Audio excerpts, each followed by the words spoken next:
Hey guys, my name's Tanner, and today I will be covering the topic of self-esteem. So, first I wanted to talk about what self-esteem means to me. And for me, whenever I hear the words self-esteem, I think of confidence. And I think of believing in yourself and your abilities and your talents and stuff like that. So, I really struggled with confidence my whole life. I was kind of soft-spoken all growing up. I was never really loud. When I was a baby, I cried a lot, I've heard. But I was never the kid who acted out in class. I didn't have many friends. And the friends I did have were just like me. I guess just kind of introverted. But, as I've grown up, I've kind of gotten this mentality that this is who I am, and if you don't accept it, then I don't need you in my life. And it took a long time to get to the point where I am now. I've struggled recently, again, with confidence, because I got a job at a local department store, and I have to dress up every day for work.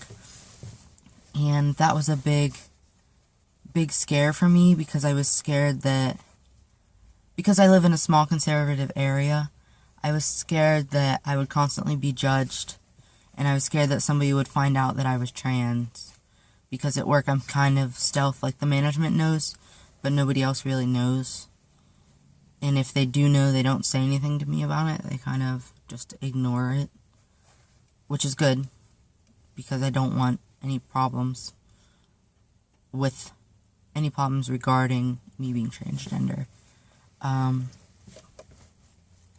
anyways, I had to dress up every day for work, and I remember the first day of work, I was so nervous, because I wasn't used to dressing like this, and I never had to dress up before, really, in male's clothes, like dress clothes.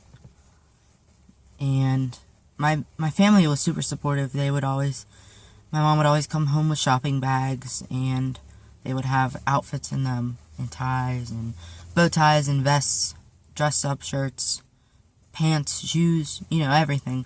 She would bring them home, and I probably have 40 outfits for work now, which is more than I need, but I enjoy dressing up now.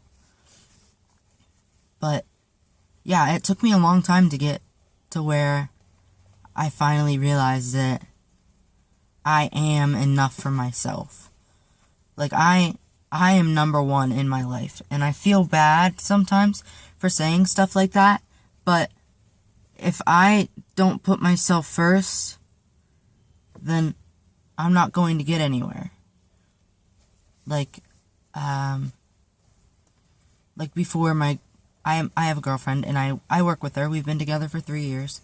Before, she was my number one, and she still is one of my top priorities, but I've realized that I have to put myself first, and I have to be enough for me. If something would happen with her, I know that I would be fine, because I am enough for me. Or if something happens with anybody, with my family, with somebody at work, with a friend, I know that I am enough for me. And like I've said before, it's taken a lot to get to the point that I am. But now that I am at this point, life has improved 110%. And most of my confidence came from starting T 6 months ago. So, in just 6 months, I have come so far. I have come a really long way, and I'm proud of myself, and I have good self-esteem. There are things that I don't like about myself, but I realize that my flaws are there for a reason, and I know that my flaws are just that. They're just flaws. They're not something that somebody else is going to look at and say, I don't like that about that person. I realize that I am enough for me, and that is the best advice that I could give anybody who has low self-esteem. You have to become enough for you. And once you get to the point where you are enough for you, life is so much easier. It's just, it's better. It's comparing my life now to my life 2 years ago. I can't even imagine. Like, I can't even, I don't even know what I can't do, but I can't do it. But yeah, that's my video for self-esteem, and I hope you guys have a great day, and I hope you enjoyed the video, and it was an honor for me to do this video, because I really like the channel, and yeah, have a good day.